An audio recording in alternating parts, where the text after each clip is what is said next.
Yeah. Good morning, everybody. Happy Monday. Did you miss us? We missed you. Welcome to the morning show. Welcome to Stock Market TV. I'm Spencer Israel, joined by Steve Strazza, and a special guest host today, one Sean McLaughlin from All Star Options. You know him because you've seen our channel before. You've watched him on the Flow Show. You've watched him on this very show, actually. He is our guest host today as JC Peretz returns home from his voyage to Boston. So, okay, what's the deal today? Gosh, it's so quiet out there. We have definitely entered like the summer doldrums that they talk about. Uh, Same exact story as last week right now, right? We're watching yields and we're watching, at least I'm watching yields and I'm watching the overall indexes, right? And that's it, right? I'm sure JC's great relief, and some of you guys as well in the chat. We are basically through earnings season, which is not fun for me, but fun for people who don't care about that sort of thing. So we have a few things to talk about today. Strazza's got state of the markets. He's ready. Our guest is Andrew Thrasher. That'll be great. He's going to join us a little bit later on. It'll be Kimmy Sokoloff at 9:15. Andrew Thrasher a little after that, and then that'll be the show. So. Good morning, chat. I see you guys. What's up? What's up? Drop us a like. Hit that thumbs up. Let's roll.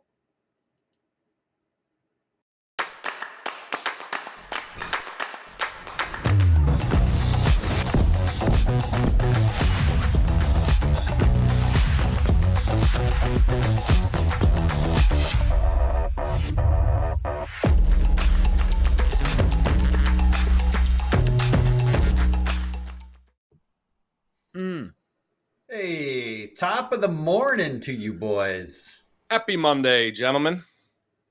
Here you go, Sean. Cheers. Hey, so where's JC? Did he take the family to Wally World this weekend? What's he doing?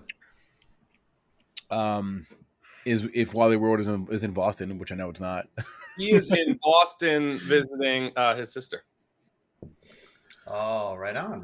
Oh, family time.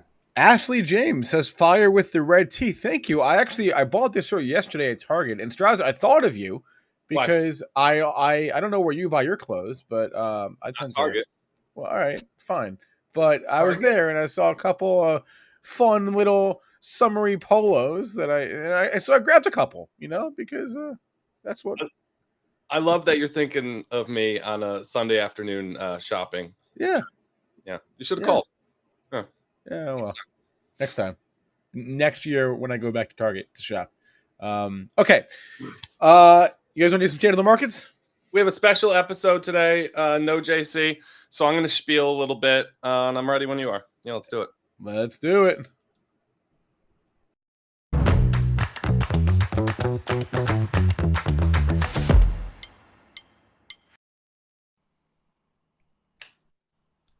So last week, I think the selling pressure kind of changed a little bit. Or we had a change in character just in the day-to-day tape of the market. So let's talk about that. Throw up the first chart.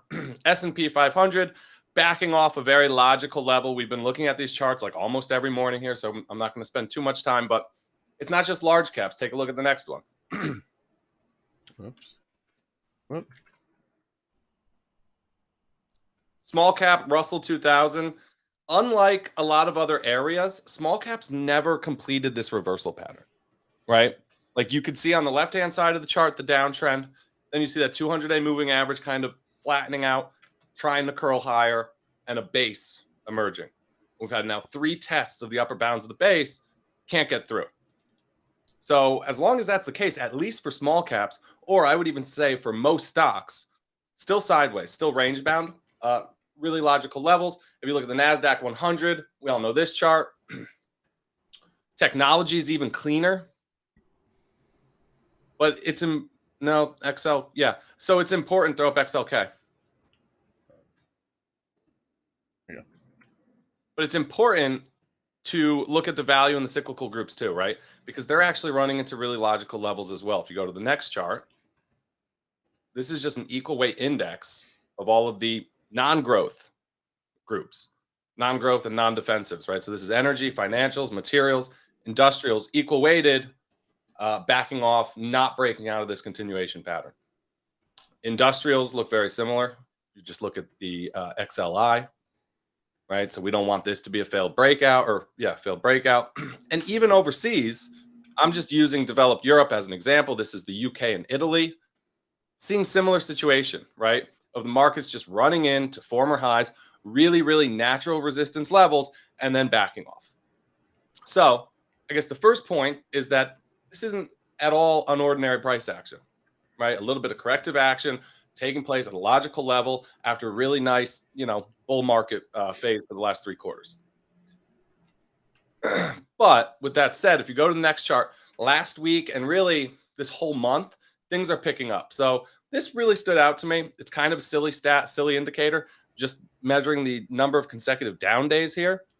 ARK has never seen such a bad streak. That is very surprising. You wouldn't expect it in a bull market, right? So this one totally stands out. Maybe it's an outlier, right? Maybe we just resume from here. This base does eventually go. We'll see. But don't like to see that being bullish. Apple, oversold, right? Again, things that shouldn't happen in bull markets. Apple's oversold.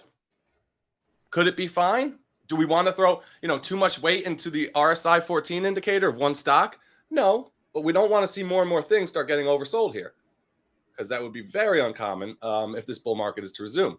Then if you just look at the, really near-term price action, throw up this next Russell 2000 chart. Let's just focus on like last week. I circled it in yellow here, and that's the consecutive down days indicator in the lower pane. Or closing on the lows, big red candles, solid downside, follow through, which is not something we've seen, too much if we've had back-to-back 4 consecutive down day streaks in the Russell.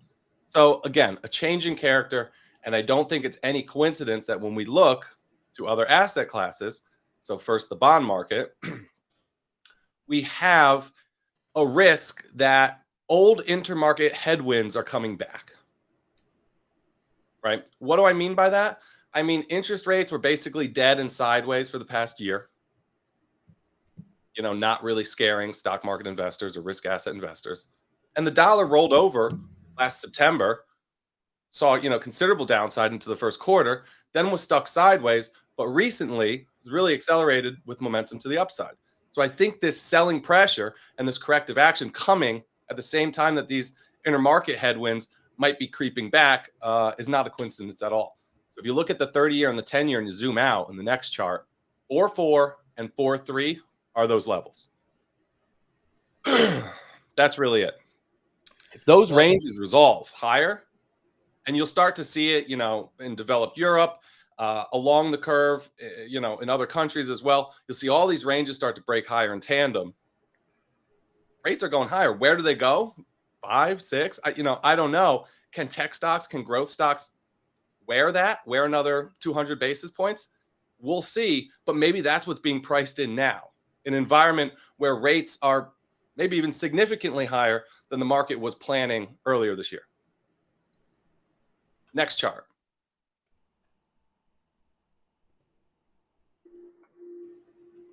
Since late 2021, we saw tech stocks or growth stocks and long-term bonds trade almost, identical to one another into the lows last year, and then even off the lows for a little bit. And then the relationship totally broke down, shown on the right-hand side of the chart here. Bonds just kind of kept collapsing. Growth stocks broke out of these nice bases, ripped higher, even went on to test their former highs in many cases. What if this relationship is reasserting itself? And stocks thought that they were kind of calling bullshit on the bond market, thinking, okay, rates can go higher, but they're going to roll over. It's only a matter of time before they go lower, and the Fed blinks, whatever. And now all of a sudden they're pricing in that not happening, and rates staying higher and maybe even moving higher and staying there longer. You would see a catch-up trade lower in the NASDAQ 100, catching down to bonds, the blue line. That would be a significant catch-up to the downside. Yeah, because it's that divergence has been in place for almost like 2 straight quarters now, and they've been moving in opposite directions. So does something have to give there? That's an intermarket relationship that we're watching. Now, real quick with the dollar, let's just a zoomed-in chart of the dollar. Here's what I'm talking about. Off of an oversold reading, shot back higher, back above those pivot lows. Nice little squeeze move, bear trap. When you zoom out, what a big level this is. it's really this whole range, 101.50 to 103.50, right? Because 101.50 is really those pivot lows that we hooked back above a few weeks back. And then 103.50 is the prior cycle highs. So if we're back above this level, path of least resistance is higher again in the dollar. And I think that wears on stocks. And maybe it already has been. So just to recap, this is the relationship that we're talking about, or these are the intermarket headwinds potentially creeping back. So you see how well stocks did off of the October lows last year. We had a lower dollar, or a downtrending dollar, and a range bound bond market. Stocks really enjoyed that, achieved some outsized gains. Maybe that environment's changing where the two top charts start moving higher again and stocks maybe start moving lower. What do you think, Sean? Gary? I'm going to throw a feather in the cap for the Bulls here real quick. Please, Sean. Yeah, we need a little bit of sunshine and rainbows here. I'm looking at a SPY chart. Unfortunately, I don't have a chart here to share with you guys. I just pulled this up as Strazza was talking. August highs. Throw up chart one. I'm looking at a SPY, S&P, SPY, and Friday's trading action. We traded off the lows all day, closed near the highs. And more importantly to me, more significantly, we had the highest trading volume with the exception of one day since June 30th. Now, does that mean that's a trend reversal? I'm not saying that is, but it's a feather in the cap for someone who's looking for a turnaround. so there's one silver lining here. You're looking at volume in the spider, SPY? I am. Wait, you're talking about Friday, right? I'm talking about Friday, yeah. Well, I don't know. I mean, it was an OPEX, right? So isn't that bound to happen like every time? Why? What does that even mean? Options expiring creates more activity. It more was volume. an options expiration. You are correct. Was it triple or quadruple? How many witches? I don't think we do that anymore. I don't think we do quad witches anymore. That does happen, but it did not happen this month. All right. Let's see if we get follow through today. I think, let's see. This morning here, how are we looking? I mean, Strazza, or I'm sorry, Spencer, you bring up a not a insignificant question, right? Like, oh, that was options expiration. Can we, put a lot of stock into that volume number? But you know what? If you go back and you look at SPY chart over the last, let's just pick out a random number. You go back 3 years. Are you going to look at every volume bar and be like, oh, well, that was options expiration day? No, like as we get further in the rear view mirror, none of that shit matters. Does it matter today? Perhaps, but it's not something I think about, is what I'm trying to say. Okay. All right. That's fair. You got any news? No earnings today. Boring day. Nothing. Well, you know what's weird about the earnings? I thought there was none, but there was actually one Friday afternoon, which I thought like only bankrupt Chinese companies did that. But no, we actually had one, which is surprising. Palo Alto was the one, and then there was a couple more this week. We have Zoom tonight. What we have NVIDIA? Wednesday, right? I don't have my calendar in front of me. But we have NVIDIA Wednesday, Zoom tonight, and you got like a firm. You got a couple randos this week. Some software. Some software and some retail. Yeah. I'll have a calendar for you later on. But you have a Palo Alto chart because this stock is absolutely ripping. That's a nice move this morning. Yes. And look how you got the shake move lower last week, just below those 2022 highs. Kind of love that. I'm rejoicing over here. I got a Palo Alto position on, and my stop loss level is $200 a share, which we nearly touched on Friday. It's there, yeah. Yeah, we rallied all day on Friday, and now today's follow through puts us right back in the wheelhouse here. So this is a trade that I was almost ready to leave for dead last week, and now we're back, baby. You know what, Sean? Let's talk about that real quick. So it's so important, and this is probably the most common question that I'll get from our subscribers and clients.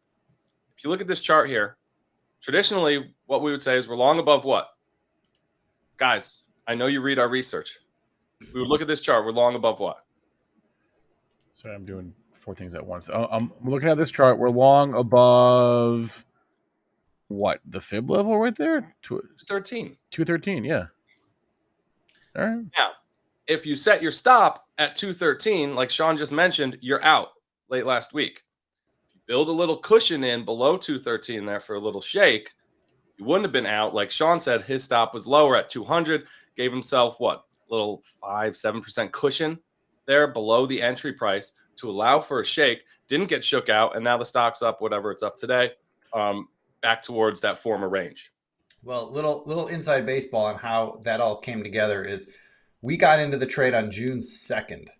So on June 2nd, the stock was trading around, let's call it 212. All right. Just above that 213 trigger point to get in.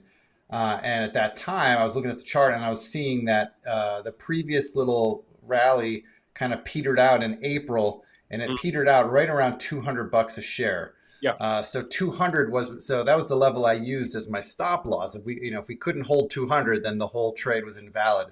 And so that, I didn't just pick 200 out of thin air. That's how we came up with that number. So good question, Andrew. That's exactly what Sean is talking about. Andrew Bell's asking, do you use a certain percent cushion, like 2%? No, ideally, we would do exactly what Sean just described, right? We'll have some sort of pivot highs or pivot lows, some sort of signpost that we can use to define our risk for a stop. If we don't, right, and there will be situations where we don't, then yeah, if you have to use a flat 5 or 10%, whatever you're comfortable risking, then do that. But I would do whatever you can, and those are 2 nice strategies to help avoid a shakeout or a whipsaw or getting stopped on a whipsaw, right? What do you think? What do you think, Spencer? Where's your stop on Disney? 0? Look, man, you got to know what kind of a trade, a day trade is different than a swing trade, which is different than an investment, right? Like you don't know. Lifestyle. It's none of those things. Right. And investment, sometimes trades turn into careers. Just ask Eddie Lampert, right? His trade turned into a new job. So do you think if you asked Eddie Lampert today about that decision, if he would say it's wise? Hey, man. Bad analogy. Appropriate analogy, I think. No, actually, today we could ask Michael Saylor. He could tell you what that's all about. Yeah. I mean, so anyway, the bottom line is, yeah, for a trade, you should always know you're out, right? But Strazza, where's that Palo Alto chart? Let's get that back up there, because yeah, I like what you said about, like, if you used that 213 level as like a hard stop, you got filled, right? And it begs the question. And I don't really know where I stand on this. I kind of waffle back and forth of using hard versus mental stops, right? I don't really know how. You should have some sort of a policy, and like I was saying, it doesn't have to be black and white, right? But it should be make a cushion. However you have to do it. Like I said, if you have pivot highs or pivot lows, that would make sense, and somewhere in like that 5 to 10% range, which is what I don't like to go over, then good. If not, if you got some sort of high flyer, just say, all right, 10% below where I entered. But it'll save you a lot of headaches, because a lot of these things, I mean, you guys have seen it. They stop, they go, they false start, they hook lower, and then they take off. And a lot of times it's just, you just get shook out, and then the move takes off. And those could be some of the most frustrating trades to miss. No doubt. Also frustrating when you have a stop and you feel like I got hunted. It's not fair, but it happens, right? Always someone else's fault when you get hunted. Some short-term levels. Would that be good here for PANW? Yeah, just real fast on this one. Again, for the market. Oh, for the broader market. Yeah. Sure. Let me bring the chart back up. Hey, let me ask Charles a question there real quick. He says, Sean, why wouldn't you have taken profit around 250 to prevent the ride down and then re-enter around 200? Well, first of all, my crystal ball's broken, so I didn't know that. Second of all, if Palo Alto went to 350, how good would I have felt about following that strategy? No, that was not my plan. My plan was to ride it higher.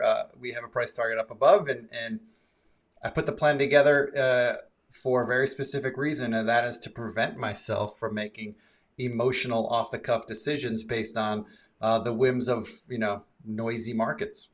Is that always the best move? Of course not. I can never know ahead of time. All I can do is size my positions properly, have my stop losses in place properly, and let the market do what it does, and be happy with the result either way. I like it. Wait, and just real fast on the Palo Alto, it was a good report for them, and their guidance was strong. So if you're along any cybersecurity stock this morning, you can thank Palo Alto for that, because Palo Alto was leading the way, up 12%, and all the rest of them are falling behind, right? You got following along, I should say, right? Zscaler, all of them. So there you go. Good day for cyber so far. All right, you wanted to look at levels in the S&P. So where's that S&P chart that we had? There it is. No, throw up the Dow chart instead. With the Dow chart. Okay. That was... Where was the Dow chart? One of these. Number one. Find it. Oh, I got it. Thank you For very the much. S&P, it's really the August highs. Yeah, okay. Let's start with the Dow, though. And I have another S&P chart. So, look, the Dow, unlike the S&P and NASDAQ, wasn't really like screaming higher all year. The Dow kicked off the rally Q4 of last year, rallied like 20% or something, and then got stuck in a sideways range and went sideways for basically 2 quarters.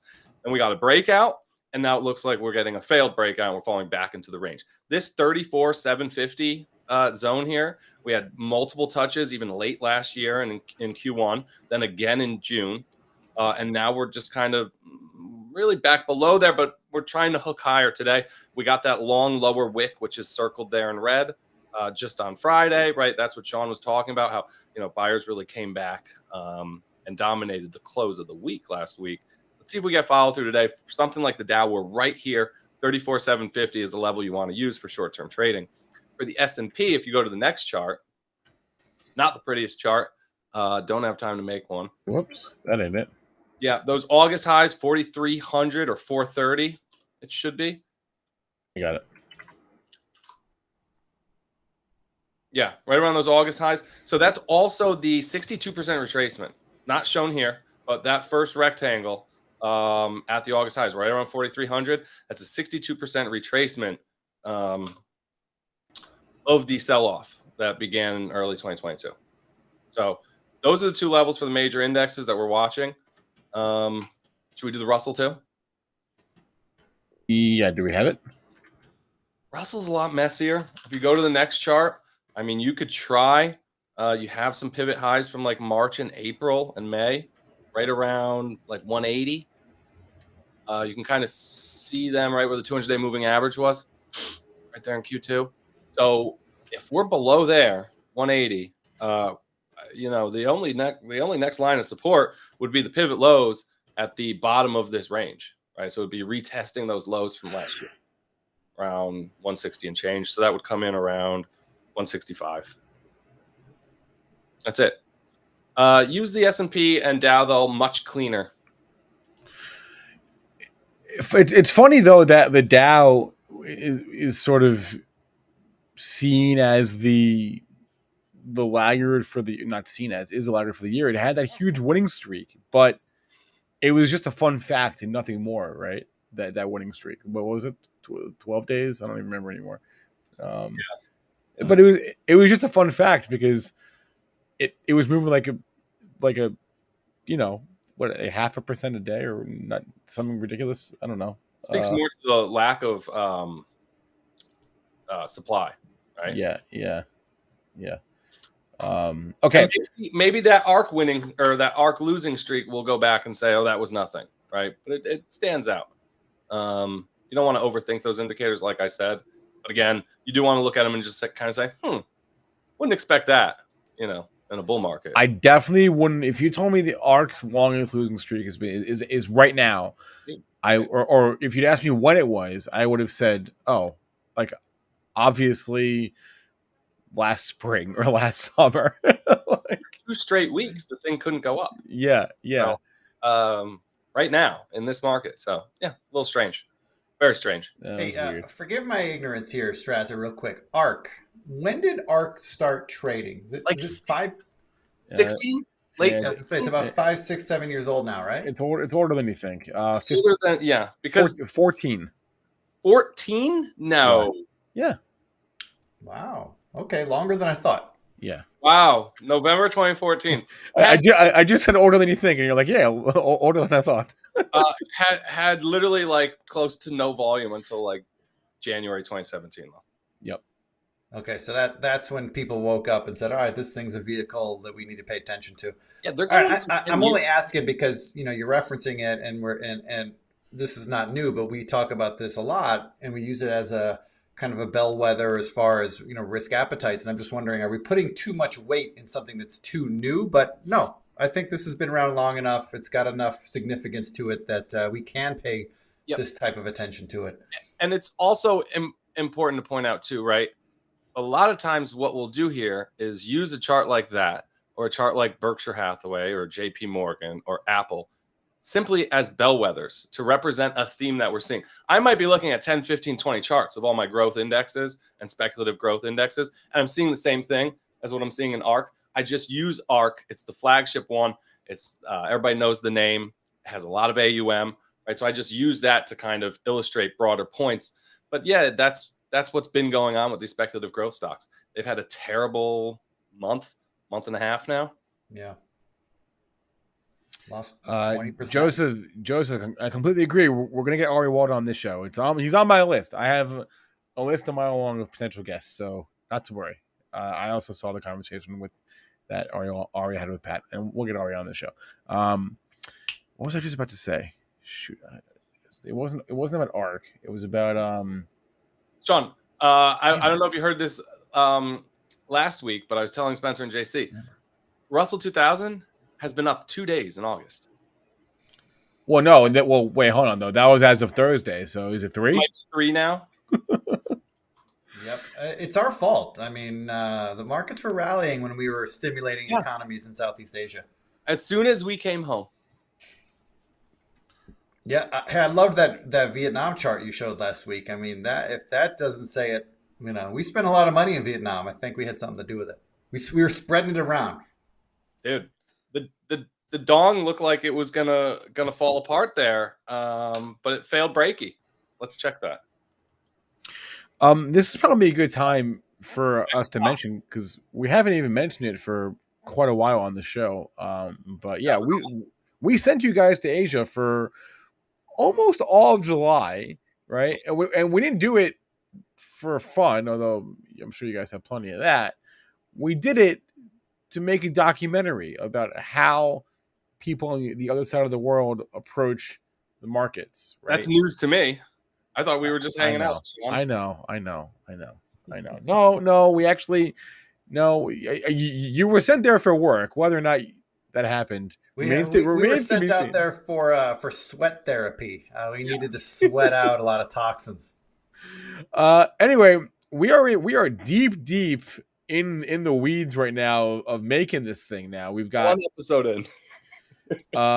Footage is being edited and organized in chronological order and exported and we're into it, right? But we're going to be releasing this documentary 1 episode at a time. It's not going to be like a House of Cards situation. It's going to be episodic, old school, right? What, Cable. This is not a Netflix situation. It's an HBO Max situation. This is like an OG HBO situation, is what this is. Yeah. Anyway, pop your popcorn. Right. Start with Singapore. We're doing it episodically, and if you want to get access to each episode when it first gets released, because we're going to release it internally first, and then publicly later on at some undetermined date. If you want to actually watch it when it's out and hang out with these guys and ask them questions and see behind the scenes footage and all that good stuff, we do have a link for that. We have a website, and I just dropped it in the chat. It's called wallstreettoallstreets.com. I'll put it up on the screen too.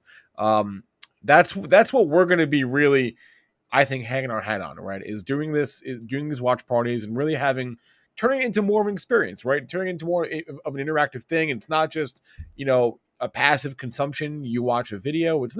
It's we watch together and then we hang out and we talk and we elaborate more and we talk about things that didn't make it in the documentary and what these guys learned and all that good stuff. So anyway, here's the link. It's on the screen, wallstreetallstreets.com.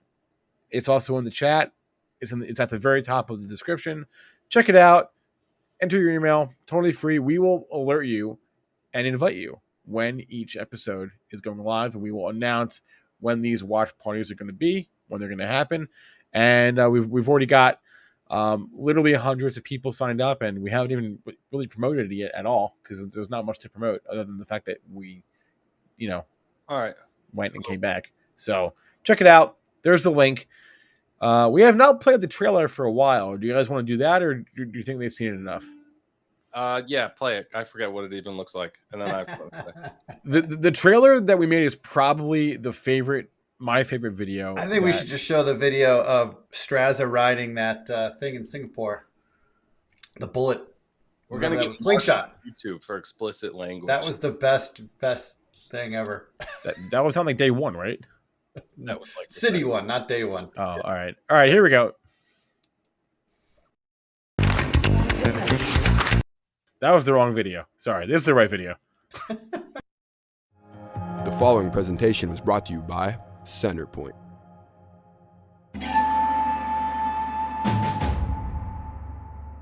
Hey, I'm John Carlo, the director of video content here at All Star Charts. Brokerage accounts. Oh, shit, Carlo. We're good.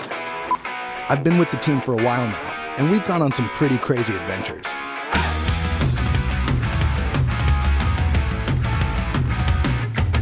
From starting a wine business in Napa, California with our friend Kyle. Next time you're up in Calistoga, find Kyle and tell him I said hey.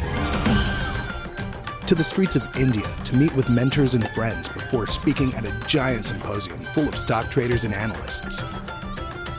To searching for Japanese candlesticks in Tokyo. If you were a Japanese candlestick, where would it be? We went all over town. We went to the fish market looking for Japanese candlesticks. They had no idea what we were talking about. Yeah, candlesticks. You know I can find candlesticks? Candlesticks? Japanese candlesticks? Which led us to politely being kicked out of the Tokyo Stock Exchange. Staff only? Okay. Okay, do you know where the candlesticks are? No? All right. And now, I'm here to let you know about our latest web series, Wall Street to All Streets, a global trading adventure. We plan on sending our all-star options trader, Sean McLaughlin. I'm the chief option strategist at All Star Charts. You know that. That's why you're here. And our rock star director of research, Steve Strazza. We're out here trying to gauge the animal spirits with the stock market at new all-time highs today. Excuse me, sir. Sir, do you mind if we ask you a few questions about the stock market?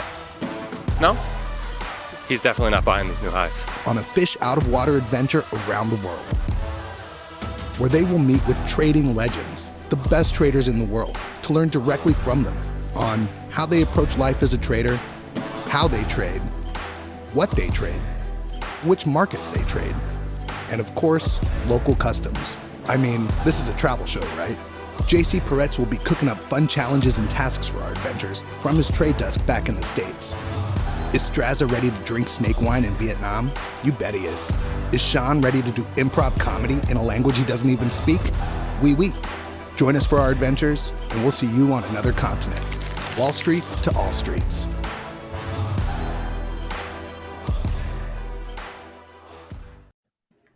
Just a masterpiece.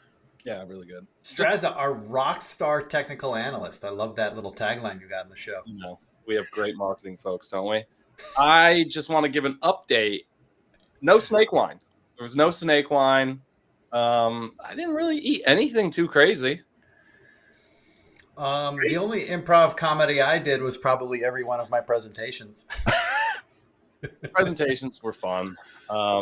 We were always dreading going because we were just so tired and had such packed schedules. But in hindsight, those were some of the best times, going out to eat after with everybody. Meeting the people, yeah. I mean, getting presenting to them, and then engaging with the Q&A, and then everybody wanting to hang out after. Like, yeah, that made it all worth it. Little update on my end. We had such a nice time. All the places. I wish I could go back to all of them. But we were spending a day and a half 2 days in cities, and then back to the airport to the next place on many occasions. And Vietnam was just so awesome. I haven't booked my flight yet. I'm going back on September 13th. I'm going to spend a few weeks there. Are you really going straight from Huntington? Why come back? Well, right? Yeah, he's already going to be in Cali. Why not just keep on going, right? See, people don't realize that, but I was talking to a friend about it yesterday. Coming from the East Coast or going from the East Coast out to Asia and going from the West Coast, totally different things. You almost need like an extra day just to get out to California and then from there embark on your journey. So I'm already going to be there. Yeah, I'm just going to go straight. I might even miss the Method Man and Redman concert. He cares that much about Vietnam. Wow. Before we get too far away, a huge shout out to Centerpoint Securities for helping to make this trip happen. I've got a link for you all. If you open an account at Centerpoint with this link, this is look at that. There's the hat. This is a grade A, powerful trading platform. If you use our link, you get free commissions for 2 months. Okay. This is a trading platform. This is not Robinhood. Okay, this is not, just send an order and I hope it gets filled. No. Their order routing, their short locate list, their customer support is second to none.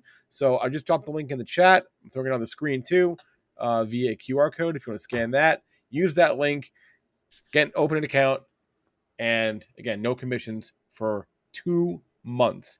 This is a powerful trading platform that, again, we're not talking about Robinhood or Webull. No, this is what the pros use. Well, you don't have to talk crap. You don't have to put anybody else down.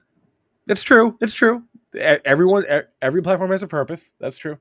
Every platform has a purpose. I like that alliteration there. Yep. But yeah, no, that was great. Thanks Centerpoint for all the gear. We rocked it all throughout Asia, and excellent. We do more of these. Excellent. All right. Let's move on now, or else I'll keep talking about Vietnam if you want. I'm jealous. You're going back already. No, dude, there's so much there. You could really break it into 3 trips and do north in one trip, central in another, and south in another, because it's a long country. And I was thinking, like, can I even get from Hanoi down to Ho Chi Minh? You got to fly. So I don't know. I think I'm just going to do north, but let's do Hot Corner quick because we have back-to-back guests coming up. So. Hot list today. Hot list. Oh yeah, let's see it. I'm ready for it. Hot Corner. So hot right now. Wow. All right. Look at that. Look at that table. I don't remember the last time the table was this big. Wow. Yeah, it is. Again, I know I've been saying this every day, but why is it big, Spencer? We are through earnings season, blackouts. Right. So everybody's allowed to buy shares again. They'll come and buy their shares. And you see it every 3 months after earnings season. Any regional banks? Only one. You love to see it. Two regional banks. But the one that really stood out was Ares Ares Management Corporation, financial services firm, Form 4 filer, almost $1 million. So not a piker purchase. And look, this is just a really strong stock. If we are going to catch that rotation into these cyclical or value groups, financials is on that list. Why not buy some of the strongest names? We've talked about Interactive Brokers and some of the exchanges and capital markets names on here in the past week or two. This one is also in that group. So strong stock, strong group. Draw a little bull flag on this and buy an upside resolution. Target at 113. This is a good one. You love to see executives come out and buy stock when it's not a bargain, right? Because we see it all the time. They come out and buy shares when the stock's getting dunked on, but you rarely see an executive come out and like buy strength like this. Is this the kind of purchase that would get JC excited? I know he's very particular about his insider buys. No, so if this was JC, he would say, "Who is this?" Yeah, Ashish Bhutani, and how much money do they have? Right, and he would ask all these crazy questions. And the reality is that sometimes we'll look into those things, but again, we have 15, 20 names each morning. We're looking at the filings more so, and I think 9 out of 10 times it is probably a waste of time and energy to go and try to figure out how material this purchase is to a certain person, right? Because the net worth figures that are published by Forbes and anybody else are garbage. and oftentimes very, very wrong. And B, that's just your net worth. It really comes down to your liquidity situation, right? So you don't really want to go and say, oh, that's not a lot of money or that is a lot of money. You really don't know. So it's a tough game to play. Listen, I have a somewhat different take on that. Give it I to me. totally get JC's point of view of,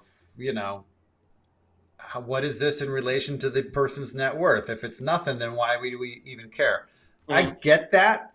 But on the other hand, someone who's a multi-millionaire or a billionaire didn't get to become a multi-millionaire or billionaire by throwing away 900 grand, right? They're not just throwing money away because they can. They're very smart about their money. And 900K, I don't care who you are, that's real money. Thank you. That's the way that I like to look at it too. I think that's the right way to kind of approach it, right?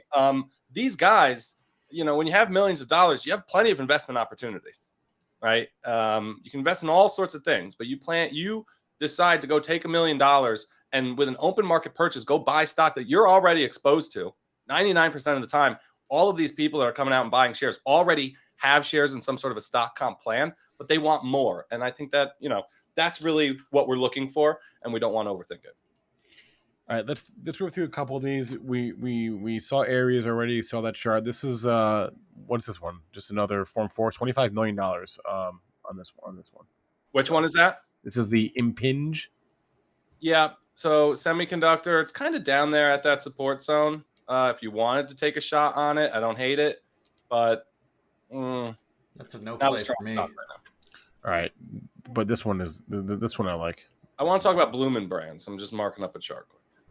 Will Scott Mobile. Again, the point of this really is to look at the filing and then look at the chart and say, is this interesting here, right? And this one is interesting here, at least to me. WSC, Will Scott Mobile Mini Holdings. I have no idea what this company does. Yep. CEO, so that's something, 200 grand, but look at that. Look at that support there. We've liked that stock.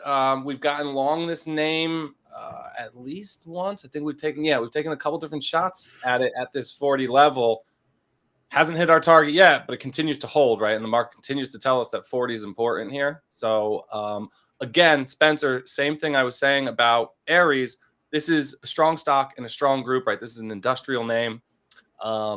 And if you're looking for opportunities in these cyclical or value sectors, WSC is definitely a good vehicle.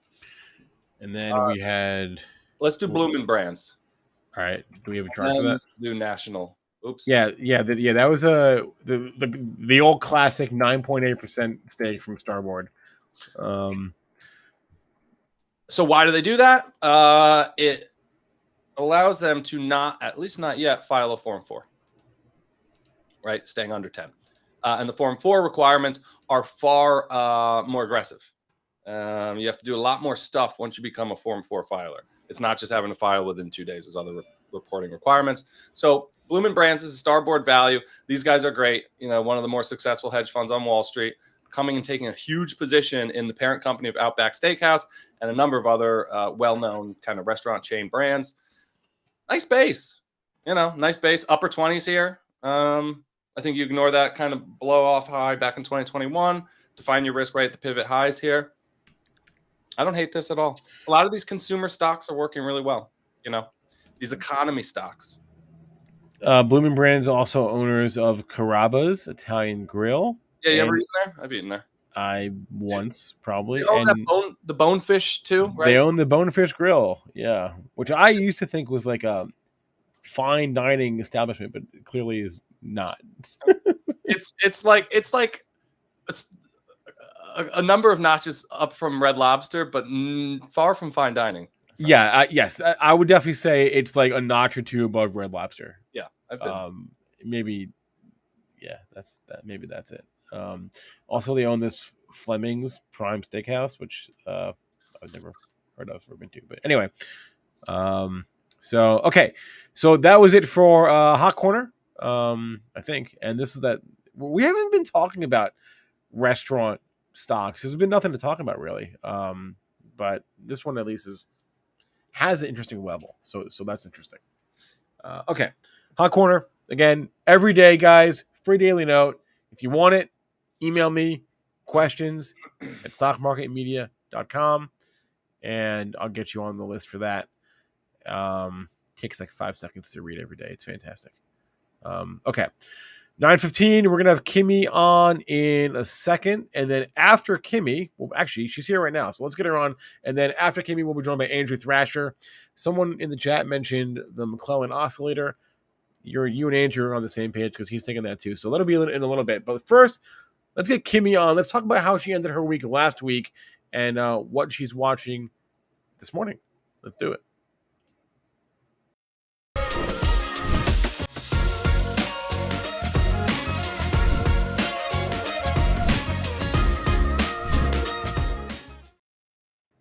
What's up, Kimmy? What's up? How we doing? Where's JC? He's on vacay? JC is traveling the eastern seaboard right now. He's somewhere on a highway, either in New York or in Connecticut or in New Jersey, for all I know. I have no idea where he is. Waldo, right?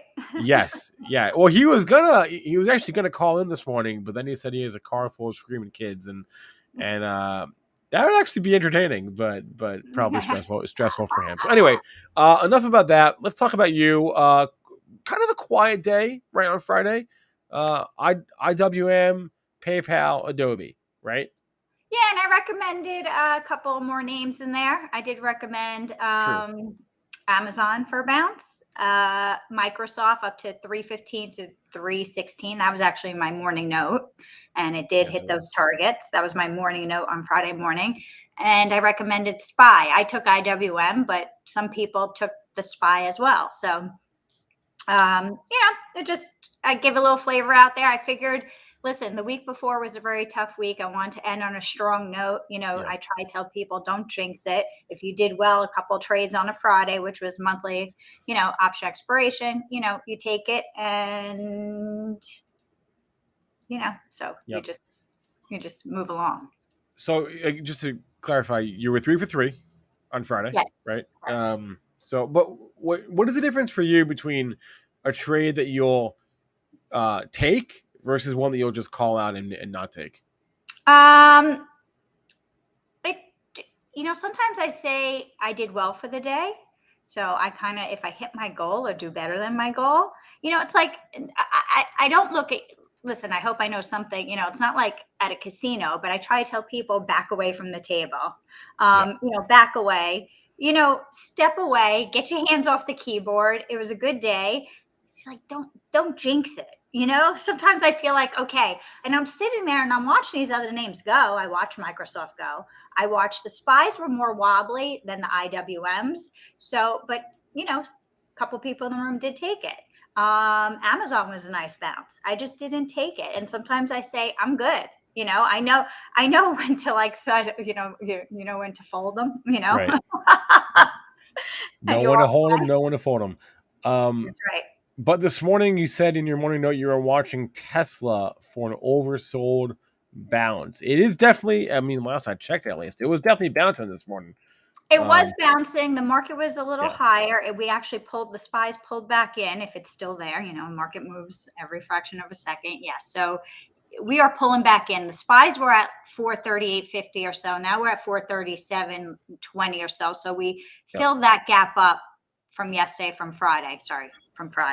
So we'll see what goes on here today. So it's a little hard, a little tough market right here. How many down days in a row for Tesla? 1, 2, 3, 4, 6, and 10 of the last 11. Woo! Mm-hmm. Woo.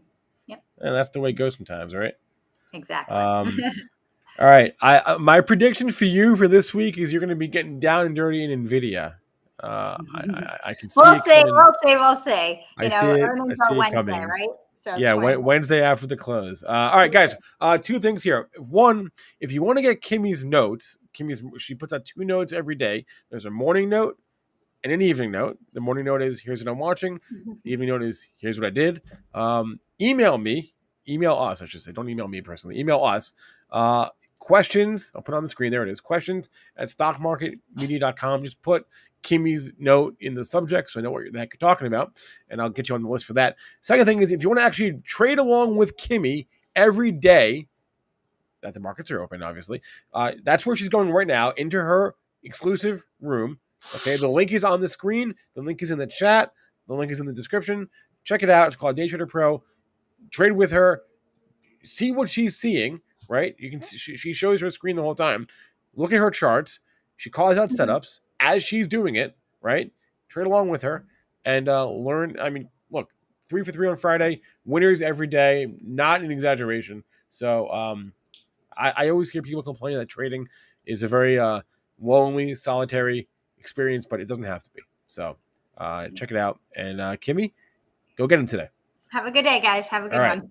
Bye-bye. And on that note, I think our guest is here. Hello, Sean. And yeah, there's he's here. Okay. You guys want to bring on Andrew Thrasher? Yeah, let's bring him on. He was kind enough to send over a few charts, which we appreciate. Always love when our guests send us charts ahead of time. So yeah, let's do it. What the heck? Here's Andrew Thrasher. Jay, we've been friends for a long time. Make the call. I mean, this is pretty professional, guys. Nice show you got going here.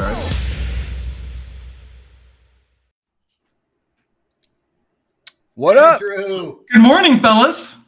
How's it going, man? Good. How are you guys doing? Good. What's this about hurricanes you're posting on Twitter? Do I have to worry about this? Are you in the Keys right now? Yeah. Then probably. Yeah, At least it's not hurricanes, tropical storms, and earthquakes.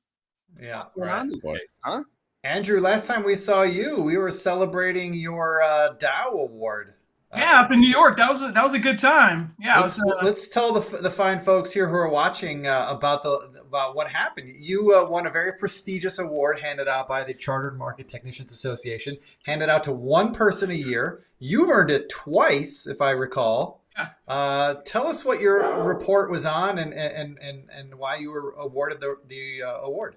Yeah, appreciate it. Thank you, Sean. And it's timely because we're kind of seeing a little bit of it play out now, both domestically and internationally. But what the paper looked at, it was a really simple topic, looking at just how fast, looking at when the market declines by 5% and when it does so in a pretty fast fashion. So in the paper, I was looking at 5% declines within 15 days. Was the first part, and then it looked in the second part was when it took longer than that.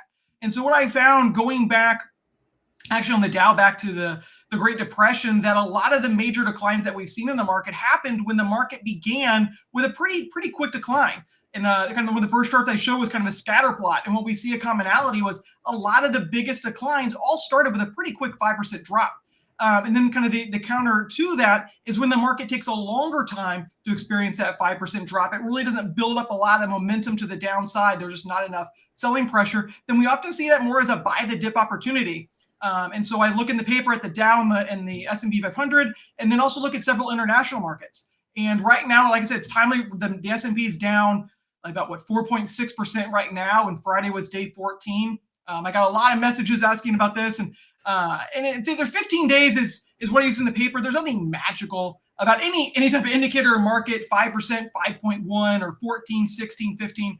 But we are seeing the market. We've finally seen a pullback, really only the second one this year, but we're starting to get a little bit of pullback, and we're seeing it internationally as well in Japan, Germany, international markets. But Andrew, we just barely did not get the 5%. Is that? So Friday, I think we were down 4.6. So if we see another move down today, we can maybe hit 5% today. But we got a lot going on this week, a lot to unpack. Yeah, really. I mean, really, at the end of the day, what you're looking to do is identify like initiation thrusts, right? Yeah, exactly. So these big downside moves, we were kind of talking just at the top of the show about how like the character of the selling pressure is different this time than during the last two corrective periods this year. And that's exactly what we're seeing. Bigger down days, follow through, right? Consecutive down days, closing on the lows, things that we didn't really see earlier in the year. Now you're also, pointing out that there might be some sort of a close to a momentum or initiation thrust as well. Yeah, I think like anything with technical analysis, nothing should be viewed in a vacuum or should be viewed by itself. So we want to look at it in combination with other things. What are we seeing in volatility? What are we seeing in breadth? What are we seeing in leadership? And things like kind of look at it all together. I know that's what you guys do a lot of as well, with kind of the weight of the evidence approach, and that's similar to what I do.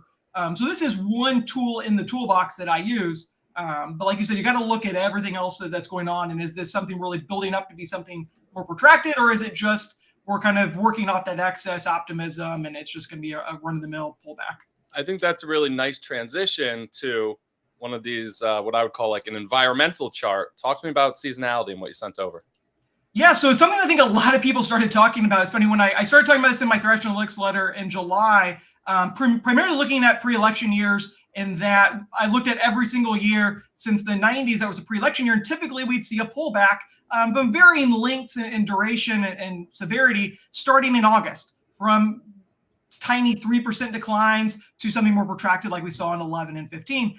But traditionally, pre-election years saw a rough August. And so I think fast forward to today, and what I wrote last night in this week's Thrasher Analytics letter was, the first part of August has seasonally been rough. That's what the chart on the left shows. But then towards the end of the month, we start seeing a little bit of improvement that moves into September. And September's one of the worst months historically for the year. And we see a lot of that historical downside is more towards the end of September. So it kind of sets up to maybe we could see some seasonal tailwinds come into the end of the month. That if we continue to follow that seasonal path, may be a little bit rockier again in September. So the charts here are September and August. So in these bar charts, are we looking at just the average of pre-election years or all years? This one is all years. This is looking at all years since 1970. It's crazy. Tell me, has there been another year where the market has followed the seasonal trends better? Not even just this year, last year too. I mean, we've really been following the election cycle analogs pretty closely, no? And what I think is really interesting, I'm not a big analog guy, and I think this moves away from just being an analog. But if you look at the years prior, people were dunking so hard on seasonality. The selling didn't go away. It became such a joke, and I think you often kind of see the cyclicality of that, to where seasonality gets laughed at, no one follows it. And you almost look at the Google Trends of it. I've done that in the past too, to where everyone's searching sell in May, and it never happens. And now we have no one believed in seasonality. And here we had right at the peak, it's following it like basically an analog, and everyone's kind of caught off guard. And I think we see that so often in the market. Indicator sentiment. As soon as the market hates an indicator, you better keep it in your toolbox. And you saw a perfect example of that was the Hindenburg Open. Everyone hates the Hindenburg Open. You know what called the peak in 2022? The Hindenburg Open. Did it really? And it's when you unpack what that is, and I think it's the name of it, there's a lot of things that are in the Hindenburg Omen that every technician's following the individual pieces of. They should rebrand. You got to be a real special kind of nerd to be dunking on any kind of indicator. That's what Twitter and FinTwit are all about. I love that. Everyone's perfect. No one has losses. This has been the revenge of seasonality. It's been great. Good time to be Jeff Hirsch too. Yeah. All right, talk to me about what do you want to talk about? The pivot highs here and kind of how we're at a logical level. This quad pane chart. Yeah, so this was kind of looking at there's a lot of overlap here with the markets. So technology, consumer discretionary, then we have growth and NASDAQ. And there's a lot of crossover with the stocks that make up these, but these were kind of the leadership for the first half of the year. Mm-hmm. And what I was looking at discussing these is we're kind of getting to some major pivot points in the market, some prior highs that we need to see if the market has any struggle at. As technology, we saw some breakouts on all four of them, and then the market failed at those levels. And so I think going forward, if this is kind of just a run-of-the-mill pullback, we need to be watching these levels going forward.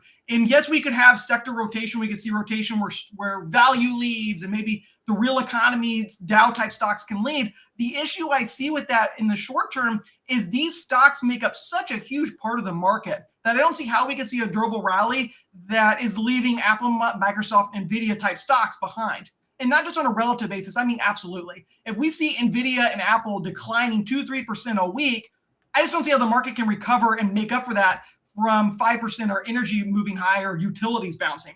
So I think we need to really be watching these prior levels, and they need to be recovered on a bounce, or we're going to need to see some type of rotation that means everybody but tech is able to rally. But these levels, I think, are important for the second half of the year. Even if you got some of this sustained rotation into value, like people were getting pretty excited about just a few weeks back, fizzled out the past week or two. But even if you got all those groups working, industrials, financials, energy, materials, right? Like you said, if Apple and Microsoft and the mega cap growth guys are not playing along and they're, falling, the indexes will be sideways at best traditionally, right? So yeah, they don't need to be the strongest stocks in the market, but you can't see Apple dropping every week or see Tesla declining. These are barometer stocks. These are what. So I think these are important stocks to be watching, important parts of the market. They don't need to be leading, but they can't be declining. So when you look around, you were just saying it's important not to view anything in like a funnel. It's not just that stocks are running into overhead supply and we have these logical resistance levels, but it's the seasonality headwinds. It's that, momentum rollover that we discussed. And then you look at the charts and say, oh, wow, and we're running into these overhead supply zones. And then you think of everything else that's going on in the environment, whether we're talking about seasonality, or breadth, or whatever. And then it kind of all comes together, right? So how much are you weighing things like rates and the dollar right now? Because when we look at all the evidence, we look at these former highs, we're also looking at charts of US 10-year, US 30-year, and the dollar and saying those were tailwinds, or at least the dollar was a tailwind when it was falling the past few quarters. Rates were kind of stuck sideways. What if they both start breaking higher? Wouldn't that kind of make a lot of sense in an environment where stocks are running into this overhead supply and hitting a rough corrective phase? Yeah, it would. I think with rates, I try not to play in a pool that's overly crowded. And I think right now this year, there's so many people in the rates pool and there's so much going on there. We have Jackson Hole this week, Powell talking on Friday. There's so many different things that I think are impacting rates that trying to really be short-term and be active in that market's not where I have my edge. My edge is much more on the equity side. I invest in fixed income. I'm a portfolio manager for an RIA. We very much use fixed income within our models, especially for more conservative clients, but that's not where I have an edge. And so I use it, look at the broader trends. I'm watching 4% kind of across all durations. And so definitely, I think the 10-year, the 30-year, watching the 2-year, I'm watching the trends there, but I'm not trying to be too short-term or too tactical with what they're doing because I think there's so much going on there that it's real easy to get kind of spun around from day to day. And yeah, I think that to answer the dollar, I think the dollar is really important. Looking at commodities, I think it's something we're kind of focusing on in the back half of this year. Right. The dollar's going to have an impact there as well. All right. How about volatility? Anything from volatility these days? You're usually our volatility guy, but you haven't mentioned it once. Volatility's been really interesting. So we saw the compression in volatility. That's what I won my first dial paper on. Looking at the compression there, that started happening we had that for about a month, and that's actually not abnormal. So we started looking for a move higher in volatility. We started to get that. We went from 13 to intraday about 18. What's interesting is we've had the market pull back 5%, but we really haven't seen any type of strong move in volatility. It's kind of been this inching higher. The VIX curve, the futures curve hasn't inverted. We're seeing kind of flatten out on the kind of the 9-day to 30 to 3-month areas, kind of flatten out a little bit, but we're not really seeing that big amount of fear come into the market. And so that's, I think, where I do think we could see a bounce in the short term. We're not seeing kind of that capitulation, everyone's selling or any type of fear. I think there's pretty still some emboldenment sentiment in this market where you're really not seeing the VIX move quite a bit. VVIX got up to like 108, pulled back last week under 100. So you're not seeing a rush into the VIX of the VIX. So from a volatility standpoint, the market's still pretty confident that volatility is going to stay low.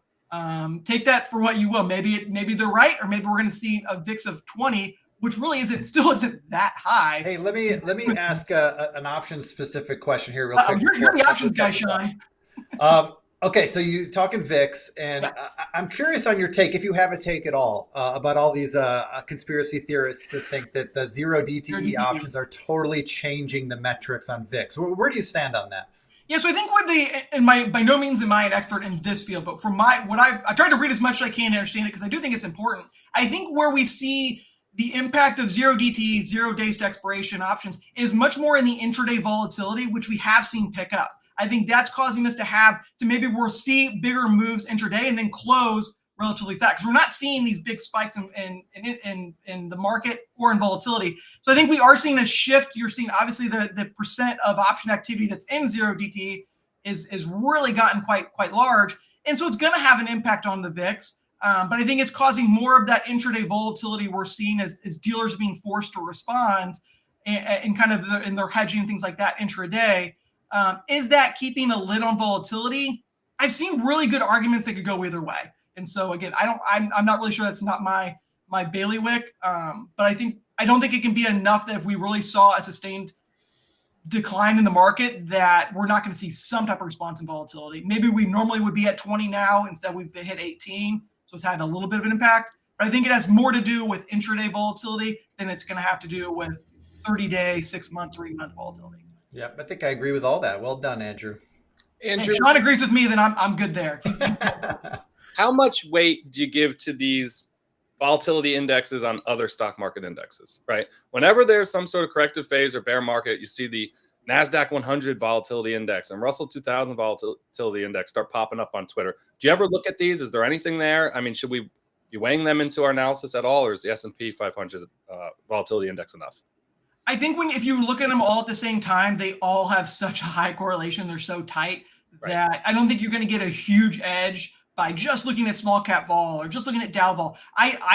Because I chart all of them and I look at all of them. And I look at the compression in all of them just because it's so easy to do. But I haven't really seen anything that you're missing looking at one versus not looking at just the S&P. They all pretty much move together. The one interesting volatility market is actually oil VIX. OVX, which has gotten really, really low. And so that one's kind of interesting looking at but I really don't look at the ones for like there's a Apple VIX, there's a Microsoft VIX. I don't look at the individual ones. Yeah. That's terrible. You don't need all that. Yeah. So this oil VIX is like its lowest level since early 2020. This is crazy. It's gone down quite a bit. And oil's at a pretty key level here at these prior cycle highs. Plenty of price memory. Yeah, oil's really interesting. We're seeing the crack spread, which is basically the difference in the products of oil versus the oil price of oil. And that's continued to go higher. I use that as kind of a leading barometer for oil prices. It started to really move up. When I think of the crack spread, Andrew, maybe just speak to this quick. I think of basically it tells you like the level of profitability for these businesses. Is that okay? Yeah, I think it's kind of the simplest way to look at it. So it's going higher than traditionally oil goes higher. If we look kind of back when oil peaked, we saw the crack spread peak before that. So I think it's a good way to kind of as a leading indicator for oil. Andrew, real quick, I want to ask you because you sent over a chart and we had a question about the McLaughlin oscillator earlier. So I want to bring that up here and tell us what you're seeing here. Yeah, so McLaughlin oscillator just looks at breadth data. So it's looking at advanced declining issues and then smooths out that data as kind of a broad way to decline it. And so looking at the top panel is the adjusted version. And so what I shared in my note last night was that this has gotten down. We hit Thursday, got under negative 100. Traditionally, we've seen some bounces at those levels. Even during the bear market last year, we still saw some counter trend rallies when we saw breadth kind of get this lopsided.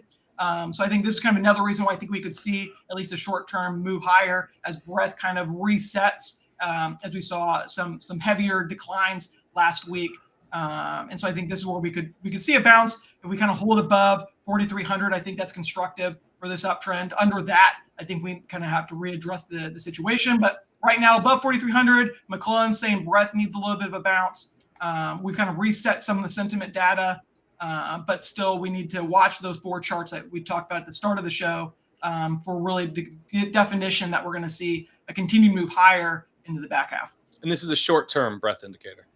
Yeah, it's looking at daily advanced declines. And so you can see it gets pretty up and down quite a bit on a daily basis. But when we get negative 100 levels, it's kind of a washout short-term wise. And I put pretty little blue circles there so you can see the previous times. We've seen often it's not exactly going to mark the bottom. It's not trying to catch that bottom, but it does kind of show when there's an imbalance in advanced declining data.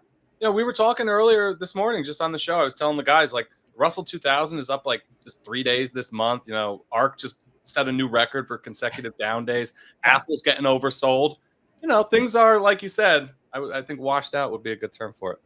So, all right. Thanks, Andrew. This was awesome. Yeah, appreciate you having me on. All right. Andrew Thrasher Analytics. Andrew, it was a pleasure. We'll have you on again soon. All right. It is 9:40. What's next? Let's take a quick look here.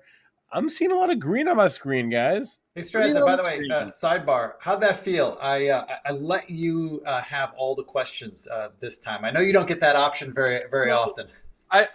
Was it mean of me? It is hard. Like, I understand. I give JC a tough time, but like when you're doing it, it's hard to, do you wait and let somebody jump? You have to be looking at the Zoom and like reading the cues of your co-host. I think Spencer's pretty good. Well, Strazza, I love you. You're welcome. Yeah, thanks, buddy. Like for me, like if you're ever in my position there, I'll like open my mouth and start drooling if I have a question. All right. So like you just have to keep your eyes on me. Or just interrupt. I find that that usually works. All right, let's take a quick look at the chart report and then we'll move on to some other stuff here.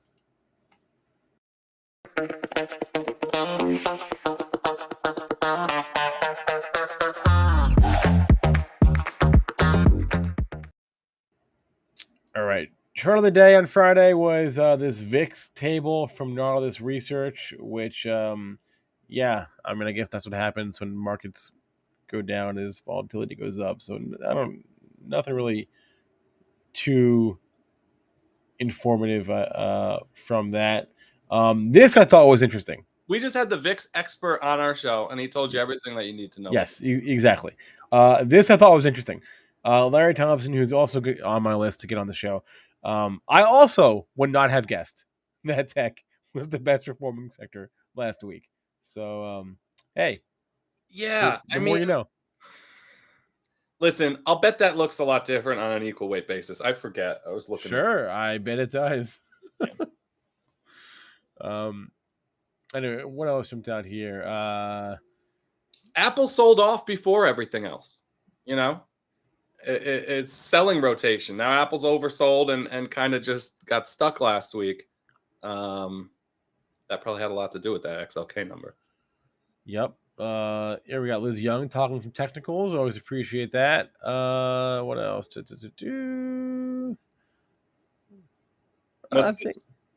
What's this one? Oh no, Todd Stone. Yeah, I was talking to him last week. I said it's a bull market for dot plot charts, huh? A lot of dot plots from Todd Stone lately. I love what he's doing here. Is this the China one? Can you zoom in? No, this is not. This is S&P annual performance versus the intra-year drawdown. So the largest correction year to date is 8%. I did not realize that the median for the median mid-year correction for the S&P is 11%.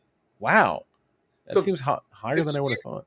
If the year ended here, what he's saying is that the current drawdowns that have been endured by the S&P 500 would be lower than average. Yeah, it would be a lower volatility than average year if we ended here. So in other words, if we do go and maybe get an 11% correction, he's saying don't be surprised, and that's not out of the ordinary. Yeah, and this echoes the tweet from Charlie Bilello above, which is like, "Tis but a scratch," basically. These past few weeks. Tis but a scratch? Is that what you just said? Tis but yeah, that's what I said, and Charlie said, and the guy from Monty Python said. I love it. I love it. Just put a scratch. Anyway, not if you were trading crypto miners the past few weeks. I'm kidding. Yeah. All right, guys, get the chart report. I'll put the link up on the screen. It's free, goes out every single day, and enables me to not have to spend all day on Twitter to get the best of what FinTwit has to offer. So there we go. Chart report link on the screen right now. Okay. What else was on my list here to discuss? We did the hot corner. We talked through just a stunning lack of news flow in the markets, at least this morning. Price is the only news you need. You're right. I mean, you're absolutely right. I'm looking at what's up and what's down today. EV stocks all trading higher. Cybersecurity, which we mentioned, all trading higher still. And I love this. I love this NVIDIA call, man. So NVIDIA, we've discussed this. They report earnings on a Wednesday after the close. They're getting some analyst upgrades, or at least price target raises today, 48 hours ahead of their report. I love it. Making a call. Somebody knows something. HSBC just raised their price target on NVIDIA, which is a $400 stock. They raised it to $780. Oh boy. Here's the thing. If you haven't bought in to the AI hype that is 8 months old now, yeah, I don't know what you're doing. You're living under a rock. Who is the incremental buyer, right? If you wanted to be in this theme or a part of this trend, most people got it in Q1, early Q2. Yep. In the analyst sentiment around NVIDIA right now is insane. It reminds me of things that we saw back in 2015, 16, 17 with these software companies who every quarter analysts were saying, this is crazy. They were just, blowing the cap off the ball every next report. NVIDIA is in a situation where it can probably do that because it has this new secular trend that's just blowing up its revenues and earnings. Where you peg that from like the ultimate peak of how high this can go over the next several years or even decades is anyone's best guess. But for now, the expectations for this company are just sky high. And if you remember, the whole AI bull craze that started in Q1 came off the heels of NVIDIA commentary, NVIDIA earnings, and then again last quarter, right? They keep on bidding up this rally. If all of a sudden they come out and say something this week that investors don't like, it's not just going to take the air out of NVIDIA stock. It's going to take the air out of a lot of stocks because a lot of stocks have moved in sympathy to the upside with NVIDIA over the past 6 to 8 months. They're going to move to the downside too, if and when that happens. Listen, this could be 2 or 3 quarters out, but now that is a risk because analysts have been playing catch up big time. And this note this morning is just a great illustration of that. All right, well, look, I'm gonna show my age here, but this also reminds me this price target nonsense reminds me a little bit of Qualcomm in the year 2000 when the internet craze was going nuts, and Qualcomm was also a $400-ish stock, and an analyst came out with a $1,000 price target, and that pretty much marked the end of everything of the .com craziness. I love it. Listen, NVIDIA could have some ways to go. They're making real money. The growth is absolutely insane. I think I was on here a few months ago, Spencer, right, saying this is the best earnings report I've ever seen personally. Not just you, anybody. Anybody had it. It was that ridiculous. It was like I looked at it. I said, these numbers have to be wrong. Like the analysts on the call were like confused. Like, how is this happening? Right. So we're in that type of an environment with this stock, but eventually that's going to come to an end. Right. And the expectations that are baked in are going to be better than what the company's reporting. And that's going to be a time that, boy, it's going to be tough to hold the stock, and it's going to be tough to hold any of these AI stocks. So that is coming at some time in the future, whether it's this quarter, next quarter, the one after. We'll have to wait and see. But risks are shifting more and more to the downside, in my opinion, at least over the short term for these AI trades. Yep. All right. Let's switch gears for a second. And Strazza, you wanted to talk about coal stocks or the coal trade, I should say. So yeah, we've got a few charts here. And listen, we're talking about how sentiment is hot for AI. I'll give you an industry that it's not hot in, and it's never hot. All right. Coal stocks, investors hate them, and they're breaking out to new all-time highs. That's always that I'm interested in. Here's Consol Energy, CEIX. This is thermal coal. Look at the relative trend. Bottomed out in late 2020. Ripped higher. Went sideways for about the past year. Looks a lot like the absolute trend. Love to see the relative trend go at the same time as the absolute trend. It's like some of the best confirmation we can get as technicians. So something like this, really simple. You play it against those former highs, 77. The next fib will get you to about 123. Listen, to me, these are some of the best charts out there right now. I also just want to mention AMR, which came up in another scan last week. And that's the other thing too. Like for us, we're doing all these bottoms up scans. We do top-down analysis all day. And then we run these bottoms-up scans and we see what stocks kind of pop up in them. And when we see themes be reinforced by our top-down and bottom-up analysis, right? So in other words, if we're looking at a coal chart or a coal industry chart or a materials chart, we say, oh, coal looks like an interesting group. Then we do our bottoms-up scans and we see a bunch of coal stocks pop up with great bullish setups and charts that we want to be buying. We say, okay, that reinforces what we're seeing from our top-down charts. So Consol Energy, another good one is Alpha Metallurgical Resources, AMR, and the former highs there are 182. Here's the index itself. It's our juicy. Well, here's what happened, right? You got to zoom out enough on some of these cyclical charts. Energy is the same exact way. We had a crazy run off the 2020 lows, right? These stocks like rocketed higher, and now they've done nothing for almost 2 years. When these things go, the structural trend is higher. They're coming off like a really strong leg up, went sideways, digested gains for almost 2 years. I think there could be another really nice leg up from this whole group. What do you think, Sean? YOLO calls. I'm thinking. Look, I love setups like this. I mean, this is an index so we're not looking at an individual stock. But when I see an individual stock chart like this, that's just kind of consolidating sideways near all-time highs, I get real excited about these types of trades. These are the types of trades I like to just buy long calls in, long dated, and ride the next wave. Yeah, but this is an index. It's a little different, but I mean, AMR CEIX. Here's what it will do. Spoiler alert, but maybe not. Tune into the Flow Show. What time is it today, Spencer? 11:30 Eastern Time. Sean will take a look at the options chains then. Don't do it now, Sean. All right. I'll pretend I didn't hear that. Hi, Strazza. Your thoughts on XLV? That's more for Chart Request Live. Maybe if we get there, Mark. But email Spencer, and we'll cover it in CRO. Hey, I have a thought on XLV. In fact, we got a chart if Fonz has it ready. Oh, okay. I put a trade on an XLV last week, Friday, I believe. Me and JC had been talking last week about how in this market environment right now, at least for me, it's an options trader. I'm looking for trades that are delta neutral in structure and a short premium because we do have a little bit of elevated premium, not super high elevated premium, but higher than we've seen in recent months. And it's no secret, I've got a portfolio that's overloaded with long trades on right now. As you can imagine, they're struggling over the last couple of weeks.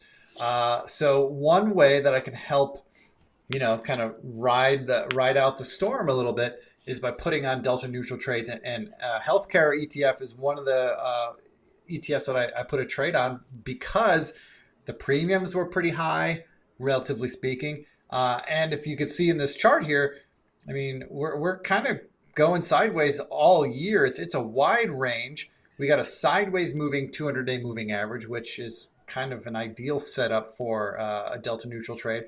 And we were able to sell October options at the 140 and 125 strikes that are highlighted here in the chart, pretty far away from current action. So it would really take a big...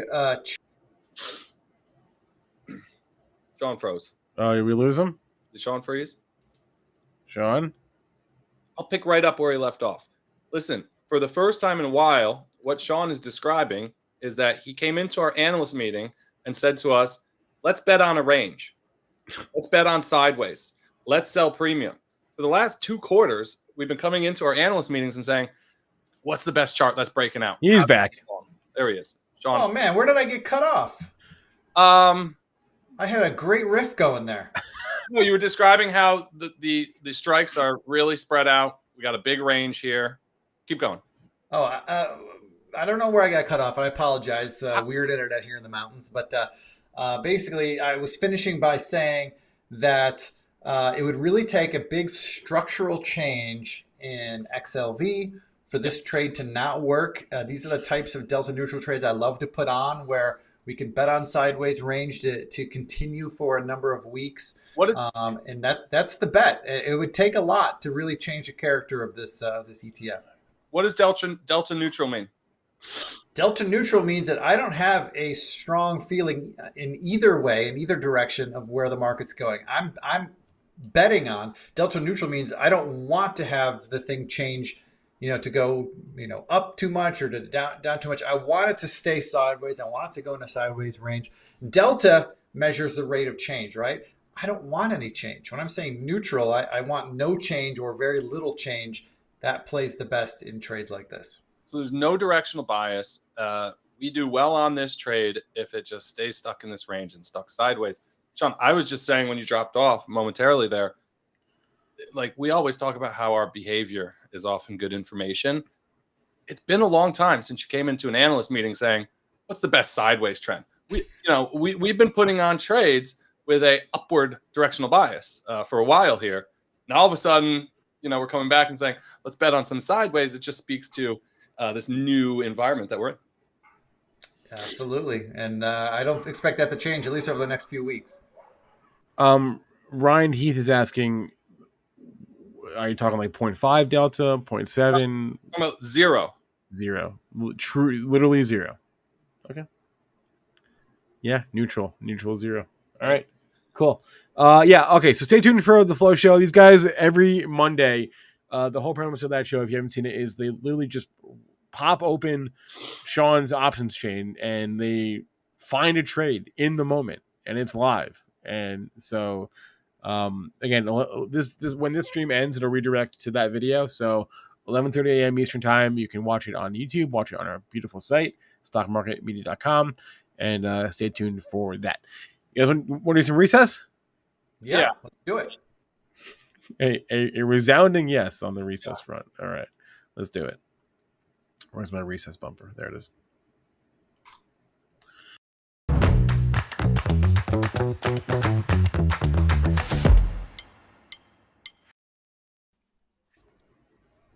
All right, who wants to start? I got something.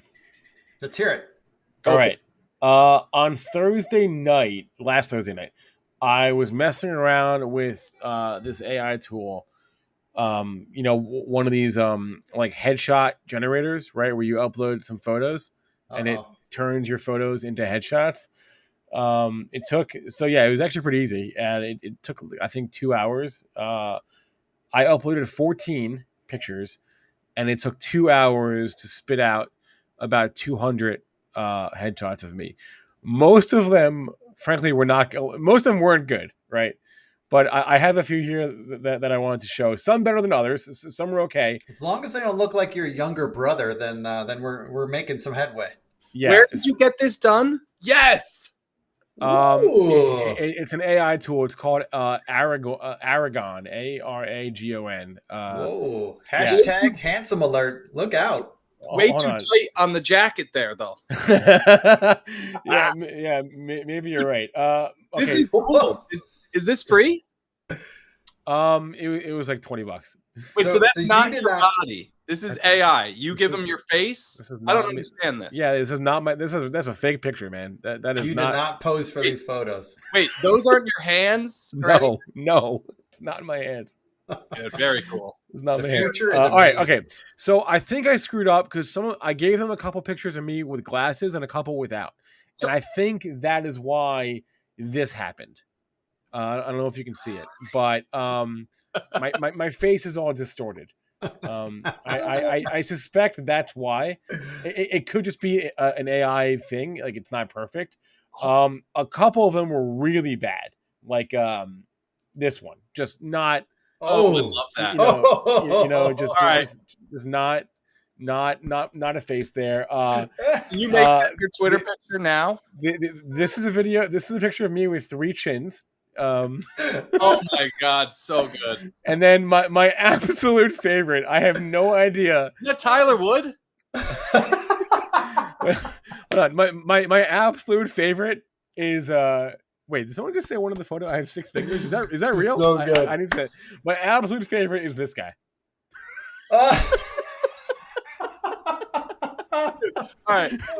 I just had a great idea. So Sean and I are a little bit worried about, we were out in Asia with one cameraman, doing low budget stuff. We're like, what if we miss these great moments? Sean, we could just have AI put us back wherever we want to be, like that Grand Palace in Thailand or whatever. We're like, oh, we didn't get pictures of this. Well, look. Oh my god! Yeah. Wait, I didn't even realize. You're right. I have 6 fingers, and one of my 4 fingers. Get your money back from these people. No, because there were a couple of good ones. Like here's a this one. I'm going to use this one. For your Tinder profile pic, Brian. I'm going to use that. That's usable. All right, that's usable. Yeah. So I didn't even notice the finger thing. You look presidential in this one. So American flag on your lapel in that one. That's nice. Yes, 200 photos it spit out. Probably like 5 of them are like usable. And the rest are just funny, but I thought it was fun. So, this is fun. That was cool. Don, you got anything? I was just going to ramble about golf and football. I was just going to say that, here in Colorado, I think more than anywhere else, school starts really early. My son started school last week. He's already back in school. He's in 4th grade. But summer is coming into a glorious end here in Colorado. This weekend, Friday and Saturday, heading to Red Rocks to see My Morning Jacket. Very excited. A lot of great music to end the summer. Couldn't be happier. What's the best season in Colorado, Sean? What do you like more? Is it summer or fall? Or is it the transition? You know, this is going to be a very unsatisfying answer for you guys, but Colorado is great year round. It's different all year round, but it's all great. It's all amazing. Where I live, the Front Range of Colorado is America's best kept weather secret. The weather here is amazing all year round. Nobody knows it. Everybody thinks it snows all winter long here because everyone comes here to go skiing. And that's true up in the mountains, but down here where everybody lives, it's amazing. So I don't have a favorite season, Strazza. They're all great. I'm sorry. It's a terrible answer, but they're all great. The awful answer. I have no response to that. All All right. 10 o'clock. All right, very politically correct here. Okay, that'll be our show. Thanks, of course, to Sean McLaughlin for stepping in and guest hosting with us today, hanging out. We appreciate that. Thanks to Kimmy. Thanks to Andrew Thrasher. JC will be back tomorrow, and these guys will be on in about an hour and a half. So stay tuned for the Flow Show coming right up. In the meantime, go make some money, get some more coffee. See you guys later. Have a good one. Happy Monday, everybody. Happy Monday. Everybody. I can't take no loss.